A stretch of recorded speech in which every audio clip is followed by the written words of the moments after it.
ನಮಸ್ತೆ ಎಲ್ಲರಿಗೂ. ಎಲ್ಲರೂ ಹೇಗಿದ್ದೀರಾ? ನಾನು ಚೆನ್ನಾಗಿದ್ದೀನಿ, ನೀವೆಲ್ಲ ಚೆನ್ನಾಗಿದ್ದೀರ ಅಂತ ಭಾವಿಸ್ತಾ, ಹಣ್ಣುಗಳು ಮಿಕ್ಕಿದಾಗ ಯಾರು ತಿನ್ನಲ್ಲ ಅಂತ ಅಂದಾಗ ಈ ಥರ ಮಾಡಿಕೊಡಿ, ಎಲ್ಲರೂ ಇಷ್ಟಪಟ್ಟು ತಿಂತಾರೆ. ನಾನಿವತ್ತು ಮಾಡ್ತಾ ಇರೋದು ಹಣ್ಣಲ್ಲಿ ಮಾಡಿರೋವಂಥ ಕಸ್ಟರ್ಡ್ ಮಾಡ್ತಾಯಿದ್ದೀನಿ. ಹಣ್ಣುಗಳು ಮಿಕ್ಕಿದಾಗ ವೇಸ್ಟ್ ಮಾಡೋ ಬದಲು ಈ ಥರ ಮಾಡಿಕೊಡೋದ್ರಿಂದ ಬೆಳಗ್ಗೆಯಿಂದ ಸಂಜೆ ತನಕ ಇಟ್ಟು ತಿನ್ಬೋದು. ಅಷ್ಟು ಚೆನ್ನಾಗಿರುತ್ತೆ, ಅಷ್ಟು ಆರೋಗ್ಯಕ್ಕೂ ಒಳ್ಳೆಯದು. ಇಲ್ಲಿ ನಾನು ಅರ್ಧ ಲೀಟ್ರ್ ಹಾಲನ್ನ ತೊಗೊಂಡಿದ್ದೀನಿ. ಫಸ್ಟು ಹಾಲನ್ನ ನಾನು ಕಾಯಕ್ಕೆ ಇಟ್ಕೊತಾ ಇದ್ದೀನಿ. ಸ್ವಲ್ಪ 1ರಿಂದ 1.5 ಗ್ಲಾಸ್ ಅಷ್ಟು ನೀರು ಹಾಕಬೇಕಾಗುತ್ತೆ. ಜಾಸ್ತಿ ನೀರು ಹಾಕೋದು ಬೇಡ, ಯಾಕಂದರೆ ಜಾಸ್ತಿ ನೀರು ಹಾಕಿದ್ರೂ ಟೇಸ್ಟ್ ಹೊರಟೋಗುತ್ತೆ. ಅದಕ್ಕೋಸ್ಕರನೇ 1ರಿಂದ 1.5 ಗ್ಲಾಸ್ ಅಷ್ಟು ನೀರು ಹಾಕ್ಕೊಂಡು ಅದೇ ಗ್ಲಾಸಲ್ಲೇ ನಾನು 1 ಗ್ಲಾಸ್ ಅಷ್ಟು ಹಾಲನ್ನ ಎತ್ತಿಟ್ಕೊತಾ ಇದ್ದೀನಿ. ಯಾಕೆ ಅಂತ ಹೇಳ್ತೀನಿ. ಇದು ನೋಡಿ, ಸ್ಟೌವ್ನ ಹಚ್ಕೊಂಡು ಸಿಮ್ಮಲ್ಲೇ ಇಟ್ಕೊಂಡು ನಾನು ಹಾಲನ್ನ ಚೆನ್ನಾಗಿ ಕುದಿಸ್ಕೊತಾ ಇದ್ದೀನಿ. ಇಲ್ಲಿ ರೆಡಿ ಕಸ್ಟರ್ಡ್ ಪೌಡ್ರ್ ಸಿಗುತ್ತಲ್ವ, ಅದನ್ನೇ ನಾನು ತೊಗೊಂಡಿದ್ದೀನಿ. ಯೆಲ್ಲೋ ಕಲರ್ ಇರುತ್ತೆ, ಚೆನ್ನಾಗಿರುತ್ತೆ. ಇದನ್ನು ಒಂದು ಸಲ ತಂದಿಟ್ಕೊಂಡ್ರೆ ಒಂದು 6ರಿಂದ 7 ತಿಂಗಳು ಆರಾಮಾಗಿ ನಾವು ಮಾಡ್ಕೊಂಡು ತಿನ್ಬೋದು. ಇದೊಂದು ಕಣ್ಣಿನ ಅಳತೆ ಮೇಲೆ ಹಾಕಬೇಕಾಗುತ್ತೆ. ಇಷ್ಟೇ ಹಾಕಬೇಕು ಅಂತೇನಿಲ್ಲ. ನಾವು ಎಷ್ಟು ಹಾಲು ತೊಗೋತೀವೋ, ಎಷ್ಟು ಹಣ್ಣುಗಳು ತೊಗೋತೀವೋ ಅದ್ರ ಪ್ರಮಾಣದ ಮೇಲೆ ಹಾಕಬೇಕಾಗುತ್ತೆ. ನಾನಿವತ್ತು ತೊಗೊಂಡಿರೋ ಹಣ್ಣುಗಳ ಮೇಲೆ ನಾನು ಇಲ್ಲಿ 2 ಸ್ಪೂನಷ್ಟು ನಾನು ಕಸ್ಟರ್ಡ್ ಪೌಡ್ರ್ ತೊಗೊಂಡು ನಾನೇನು ಎತ್ತಿಟ್ಕೊಂಡಿದ್ನಲ್ವ ಹಸಿ ಹಾಲನ್ನ, ಅದೇ ಹಾಲನ್ನ ಹಾಕ್ಕೊಂಡು ಚೆನ್ನಾಗಿ ಮಿಕ್ಸ್ ಮಾಡ್ತಾಯಿದ್ದೀನಿ. ನೋಡಿ, ಈ ಥರ ಯೆಲ್ಲೋ ಕಲರ್ ಬರುತ್ತೆ, ತುಂಬ ಚೆನ್ನಾಗಿರುತ್ತೆ. ಒಂದು ಸಲ ಮಾಡಿಕೊಡಿ, ಮಕ್ಕಳಿಗೂ ಕೂಡ ಇಷ್ಟ ಆಗುತ್ತೆ. ಈ ಕಡೆ ಹಾಲು ಕೂಡ ಕಾಯ್ತೈತೆ. ಹಾಲು ಚೆನ್ನಾಗಿ ಕಾಯ್ತಿದ್ದಂಗೆ ಸಕ್ಕರೆ ನೋಡಿ ಹಾಕೋಬೇಕಾಗುತ್ತೆ. ಯಾಕಂದರೆ ಹಣ್ಣುಗಳಲ್ಲೂ ಸ್ವೀಟ್ ಇರೋದ್ರಿಂದ ಜಾಸ್ತಿ ಸಿಹಿ ಆದರೂ ತಿನ್ನೋಕ್ಕೆ ಬರೋದಿಲ್ಲ. ಕಮ್ಮಿ ಆದರೂ ಒಂದು ಪಕ್ಷ ಕಮ್ಮಿ ಆದರೆ ತಿನ್ಬೋದು, ಜಾಸ್ತಿ ಸಿಹಿ ಆದರೆ ಟೇಸ್ಟ್ ಹೊರಟೋಗುತ್ತೆ. ಅದಕ್ಕೋಸ್ಕರನೇ ಸಕ್ಕರೆನ ಫಸ್ಟೇ ನೋಡಿ ಹಾಕೋಬೇಕಾಗುತ್ತೆ. ಕಮ್ಮಿ ಹಾಕ್ಕೊಂಡ್ರೂ ಪರವಾಗಿಲ್ಲ. ಇದಕ್ಕೆ ನಾನು 1ರಿಂದ 2 ಏಲಕ್ಕಿ ಕಾಯಿನ ಚೆನ್ನಾಗಿ ಪುಡಿ ಮಾಡಿ ಹಾಕೋತಾ ಇದ್ದೀನಿ. ಏಲಕ್ಕಿ ಕಾಯಿ ಹಾಕೋದ್ರಿಂದ ಆ ಫ್ಲೇವರು ತಿನ್ನಬೇಕಾದ್ರೆ ತುಂಬ ಚೆನ್ನಾಗಿ ಟೇಸ್ಟ್ ಕೊಡುತ್ತೆ. ಅದಕ್ಕೋಸ್ಕರನೇ 2 ಏಲಕ್ಕಿ ಕಾಯಿನ ಹಾಕ್ಕೊಂಡು ಹಾಲನ್ನ ನೋಡಿ ಇನ್ನೂ ಚೆನ್ನಾಗಿ ಕುದಿಸ್ತಾ ಇದ್ದೀನಿ.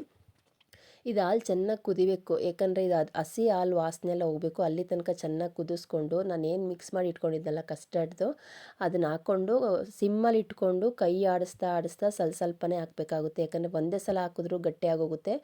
ಒಂದು ಪಕ್ಷ ತೆಳ್ಳಗಿದ್ರೂ ಕೂಡ ನಡೆಯುತ್ತೆ, ಫ್ರಿಡ್ಜಲ್ಲಿ ಇಟ್ಟಾಗ ಗಟ್ಟಿ ಆಗುತ್ತೆ. ಗಟ್ಟಿ ಮಾತ್ರ ಆಗಬಾರ್ದು ಸ್ಟಾರ್ಟಿಂಗಲ್ಲೇ. ಅದಕ್ಕೋಸ್ಕರನೇ ಸ್ವಲ್ಪನೇ ನೋಡಿ ನೋಡಿ ಹಾಕೋಬೇಕಾಗುತ್ತೆ. ಇಷ್ಟು ತೆಳ್ಳಗಿದ್ರೆ ಸಾಕು, ತುಂಬ ಗಟ್ಟಿ ಆಗಬೇಕು ಅಂತೇನಿಲ್ಲ. ಒಂದು 5 ನಿಮಿಷ ಕೈ ಬಿಡ್ದಿಲ್ದಂಗೆ ಚೆನ್ನಾಗಿ ಸ್ಟವ್ನ ಸಿಮ್ಮಲ್ಲಿ ಇಟ್ಕೊಂಡು ಕಾಯಿಸ್ಬೇಕಾಗುತ್ತೆ. ಆ ಕಸ್ಟರ್ಡ್ ಸ್ಮೆಲ್ಲೆಲ್ಲ ಹೋಗಬೇಕು. ಅಲ್ಲಿ ತನಕ ನಾವು ಚೆನ್ನಾಗಿ 5 ನಿಮಿಷ ಬಿಸಿ ಮಾಡಬೇಕಾಗುತ್ತೆ. ಅದನ್ನ ಸಿಮ್ಮಲ್ಲಿ ಇಟ್ಕೊಂಡು ಆಫ್ ಮಾಡಿದ್ದೀನಿ ಅದನ್ನ.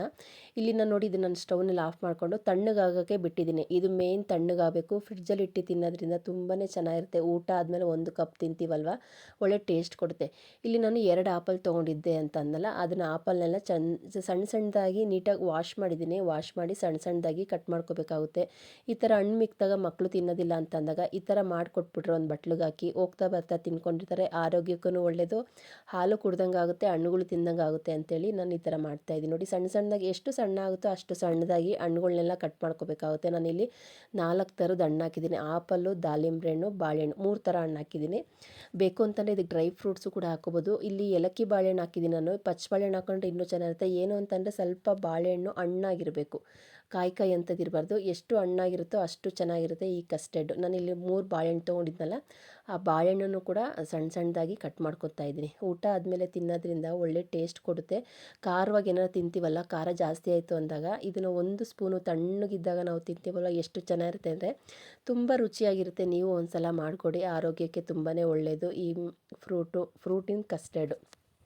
ನೋಡಿ, ಬಾಳೆಹಣ್ಣೆಲ್ಲ ನಾನು ಸಣ್ಣ ಸಣ್ಣದಾಗಿ ಹೆಚ್ಚಿಡ್ಕೊತಾ ಇದ್ದೀನಿ. ಆಪಲ್ನು ಕೂಡ ಅಷ್ಟೇ, ಫಸ್ಟೇ ಹೆಚ್ಚಿಡ್ಕೋಬಾರ್ದು. ಫಸ್ಟೇ ಹೆಚ್ಚಿಟ್ಕೊಂಡ್ರೆ ಏನಾಗುತ್ತೆ ಅಂದರೆ ಕಪ್ಪಾಗೋಗುತ್ತೆ ಅಂತೇಳಿ ನಾನು ಕಸ್ಟರ್ಡ್ ಎಲ್ಲ ಹಾಕ್ಕೊಂಡು ರೆಡಿ ಮಾಡಿಕೊಂಡು ಆಮೇಲೆ ನಾನು ಹಣ್ಣುಗಳ್ನ ಬಿಡಿಸ್ಕೊತಾ ಇದ್ದೀನಿ. ಎಷ್ಟು ಮೆತ್ತಗಿರುತ್ತೋ ಅಷ್ಟು ಕಸ್ಟರ್ಡ್ ತುಂಬಾ ಚೆನ್ನಾಗಿ ಬರುತ್ತೆ. ಅದಕ್ಕೋಸ್ಕರನೇ ಹೇಳ್ತಾ ಇದ್ದೀನಿ. ಈ ಜಾಗದಲ್ಲಿ ನೀವು ಪಚ್ಚ ಬಾಳೆಹಣ್ಣು ಕೂಡ ಹಾಕ್ಕೊಂಡ್ರು ಇನ್ನೂ ಚೆನ್ನಾಗಿರುತ್ತೆ. ಇದಕ್ಕೆ ದ್ರಾಕ್ಷಿ ಹಾಕೋಬೋದು, ಗೋಡಂಬಿ ಹಾಕೋಬೋದು, ಸಣ್ಣ ಸಣ್ಣದಾಗಿ ಕಟ್ ಮಾಡಿ ಪೌಡ್ರ್ ಥರ ಮಾಡಿಕೊಂಡು ಹಾಕೋದ್ರಿಂದ ಅದು ತುಂಬ ಚೆನ್ನಾಗಿ. ಬಾದಾಮಿ ಕೂಡ ಹಾಕೋಬೋದು, ಬಾದಾಮಿ, ಗೋಡಂಬಿ, ದ್ರಾಕ್ಷಿ ಅದು ಕೂಡ ನಾವು ಹಾಕೋಬೋದು. ಸೇಮ್ ಯಾವ ಥರ ಇರುತ್ತೆ ಅಂದರೆ, ನಾವು ಪುಟಿಂಗ್ ತಿಂತೀವಲ್ವ ಹೋಟೆಲಲ್ಲೆಲ್ಲ ಹೋಗಿ, ಅದೇ ಥರನೇ ಇರುತ್ತೆ. ನಾವು ಮನೇಲಿ ಮಾಡಿ ಫ್ರೂಟಲ್ಲಿ ಮಾಡಿರೋಂಥ ಪುಟಿಂಗು. ಇಲ್ಲಿ ನೋಡಿ, ಆಪಲ್ಲು ಕಟ್ ಮಾಡಿ ಇಟ್ಕೊಂಡಿದ್ದೀನಿ, ಬಾಳೆಹಣ್ಣು ಕಟ್ ಮಾಡಿ ಇಟ್ಕೊಂಡಿದ್ದೀನಿ, ದಾಳಿಂಬೆ ಹಣ್ಣು ಕೂಡ ಇತ್ತು, ಅದನ್ನು ನಾನು ಒಂದು ಬಟ್ಲಲ್ಲಿ ಸಪ್ರೇಟಾಗಿ ಬಿಡಿಸಿ ಇಟ್ಕೊತಾ ಇದ್ದೀನಿ. ಇದು ಆದಷ್ಟು ಹಣ್ಣಾಗಿದ್ದರೆ ತುಂಬಾ ಚೆನ್ನಾಗಿರುತ್ತೆ. ಯಾವುದನ್ನು ಕಾಯಿ ಹಾಕೋದು ಬೇಡ. ಇಲ್ಲಿ ನೋಡಿ, ಫುಲ್ಲು ತಣ್ಣಗಾಗಿತ್ತು, ಬಿಸಿ ಇದ್ದಾಗ ಹಾಕ್ಬಾರ್ದು. ಬಿಸಿ ಇದ್ದಾಗ ಹಾಕಿದ್ರೆ ಏನಾಗುತ್ತೆ ಅಂದರೆ ಹಣ್ಣೆಲ್ಲ ಮೆತ್ತಗಾಗೋಗುತ್ತೆ, ಚೆನ್ನಾಗಿರೋದಿಲ್ಲ. ಅದು ತಿನ್ಬೇಕಾದ್ರೆ ನಮಗೆ ಆ ಕ್ರಿಸ್ಪಿನೆಸ್ಸು ಹಾಗೆ ಇರಬೇಕು.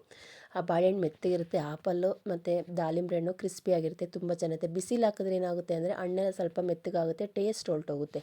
ಅದಕ್ಕೋಸ್ಕರನೇ ಹಾಲನ್ನ ಚೆನ್ನಾಗಿ ಕಸ್ಟರ್ಡ್ನ ಆರಿಸ್ಬಿಟ್ಟು ಈ ಹಣ್ಗಳ್ನೆಲ್ಲ ಚೆನ್ನಾಗಿ ಮಿಕ್ಸ್ ಮಾಡಿ ಫ್ರಿಡ್ಜಲ್ಲಿ ಇಟ್ಟು ತಿನ್ನಬೇಕು. ಎಷ್ಟು ಚೆನ್ನಾಗಿರುತ್ತೆ ಅಂತಂದರೆ ತುಂಬಾ ಚೆನ್ನಾಗಿರುತ್ತೆ. ಲಾಸ್ಟಲ್ಲಿ ದಾಳಿಂಬೆ ಹಣ್ಣು ಹಾಕ್ತಾಯಿದ್ದೀನಿ. ದಾಳಿಂಬೆ ಹಣ್ಣನ್ನ ನೋಡಿ ಹಾಕ್ಕೋಬೇಕು, ಯಾಕಂದರೆ ಜಾಸ್ತಿ ತಿಂತಾರೆ ಅಂತಂದರೆ ಫುಲ್ಲು ಹಾಕ್ಕೋಬೇಕು, ಇಲ್ಲ ಅಂತಂದರೆ ಒಂದು ಅಲ್ಲಲ್ಲಿ ಸಿಗಬೇಕು ಅಂತಂದರೆ ಒಂದು ಅರ್ಧ ಹಾಕ್ಕೊಂಡ್ರೆ ಸಾಕಾಗುತ್ತೆ. ನೋಡಿ ನಾನಿಲ್ಲಿ 2 ಆಪಲ್ ತೊಗೊಂಡಿದ್ದೆ, 3 ಬಾಳೆಹಣ್ಣು, ಒಂದು ಅರ್ಧ ದಾಳಿಂಬೆ ಹಣ್ಣು ತೊಗೊಂಡಿದ್ದೆ ಅಷ್ಟೇನೆ. ಎಷ್ಟೊಂದು ಆಯಿತು ನೋಡಿದ್ರಲ್ಲ. ಕಸ್ಟರ್ಡು ಹಾಕ್ಬೇಕಾದ್ರೆ ಸ್ವಲ್ಪ ನೋಡಿ ಹಾಕಬೇಕಾಗುತ್ತೆ. ಇದನ್ನು ನಾನು ತಣ್ಣಗಾಗಲಿ ಅಂತ ಫ್ರಿಡ್ಜಲ್ಲಿ ಇಟ್ಟಿದ್ದೆ. ಫ್ರಿಡ್ಜಲ್ಲಿ ಇಟ್ಟು ನೋಡಿ ಎಷ್ಟು ತೆಳ್ಳಗೆ ಮಾಡ್ಕೊಂಡಿದ್ದೆ. ಫ್ರಿಡ್ಜಲ್ಲಿ ಇಟ್ಟ ಮೇಲೆ ಇಷ್ಟು ಗಟ್ಟಿ ಆಯಿತು. ಮತ್ತು ಇದು ಆಚೆ ಇಟ್ಟ ಮೇಲೆ ತೆಳ್ಳಗಾಗುತ್ತೆ. ಅದಕ್ಕೋಸ್ಕರನೇ ನೋಡಿ ಕಸ್ಟರ್ಡ್ನ ಹಾಕಬೇಕು ಅಂತ ನಾನು ಹೇಳಿದ್ದು. ಫೈನಲಾಗಿ ನಾವು ಊಟ ಆದಮೇಲೆ ತಿನ್ನುವಂಥ ಕಸ್ಟರ್ಡ್ ರೆಡಿ ಆಯಿತು ಫ್ರೆಂಡ್ಸ್. ಈ ವಿಡಿಯೋ ಇಷ್ಟವಾದಲ್ಲಿ ಲೈಕ್ ಮಾಡಿ, ಶೇರ್ ಮಾಡಿ, ಕಮೆಂಟ್ ಮಾಡಿ. ನಿಸರ್ಗ ಕುಕಿಂಗ್ ಚಾನಲ್ನ ಇನ್ನೂ ಯಾರೆಲ್ಲ ಸಬ್ಸ್ಕ್ರೈಬ್ ಮಾಡ್ಕೊಂಡೆ ನೋಡ್ತಾ ಇದ್ದೀರೋ ಪ್ಲೀಸ್ ದಯವಿಟ್ಟು ಸಬ್ಸ್ಕ್ರೈಬ್ ಮಾಡ್ಕೊಂಡು ನೋಡಿ. ಇಷ್ಟವಾದರೆ ಲೈಕ್ ಮಾಡಿ, ನಿಮ್ಮ ಫ್ಯಾಮಿಲಿ ಫ್ರೆಂಡ್ಸ್ಗೂ ಶೇರ್ ಮಾಡಿ ನನ್ನ ವಿಡಿಯೋನ. ಎಲ್ಲೂ ಸ್ಕಿಪ್ ಮಾಡ್ದಂಗೆ ನೋಡಿ, ನಾನು ಅಷ್ಟೇ ಕೇಳ್ಕೊಳ್ಳೋದು. ಇದ್ರ ಬಗ್ಗೆ ಅನಿಸಿಕೆ ಅಭಿಪ್ರಾಯನ ಮರಿದಂಗೆ ಕಮೆಂಟ್ ಸೆಕ್ಷನಲ್ಲಿ ಹಾಕಿ ಓದೋದಕ್ಕೆ ಕಾಯ್ತಾ ಇರ್ತೀನಿ. ಇದೇ ರೀತಿ ಸಿಂಪಲ್ ವೀಡಿಯೋ ತೊಗೊಂಡು ಬರ್ತೀನಿ. ಅಲ್ಲಿ ತನಕ ನಾನು ವೀಡಿಯೋಸ್ನ ನೋಡಿ ಸಪೋರ್ಟ್ ಮಾಡ್ತೀನಿ ಅಂತ ಭಾವಿಸ್ತಿದ್ದೀನಿ. ನೋಡ್ತಾ ಇದ್ರೆ ತಿನ್ನಬೇಕು ಅನ್ಸುತ್ತಲ್ವಾ. ಒಂದು ಆಪಲು ಒಂದು ಬಾಳೆಹಣ್ಣಿದ್ರು ಸಾಕು, ಆರಾಮಾಗಿ ಮಾಡ್ಕೊಂಡು ತಿನ್ಬೋದು. ಒಂದು ಸಲ ಟ್ರೈ ಮಾಡಿ ಹೇಗೆ ಬಂತು ಅಂತ ಕಮೆಂಟ್ ಸೆಕ್ಷನಲ್ಲಿ ಹಾಕಿ ಓದೋದಕ್ಕೆ ಕಾಯ್ತಾ ಇರ್ತೀನಿ. ಇದು ಯಾವ್ದು ಸರಿ ಯಾವ್ದು ತಪ್ಪು ಹೇಗೆ ಹಾಕಬೇಕು ಅಂತ ಕೂಡ ಕಮೆಂಟ್ ಸೆಕ್ಷನಲ್ಲಿ ಹಾಕಿ ಅದನ್ನು ನೋಡಿ ನಾನು ಕಲ್ತ್ಕೋತೀನಿ. ಹೋಗಿ ಬರ್ತೀನಿ. ನಮಸ್ತೆ, ಬಾಯ್ ಬಾಯ್ ಫ್ರೆಂಡ್ಸ್.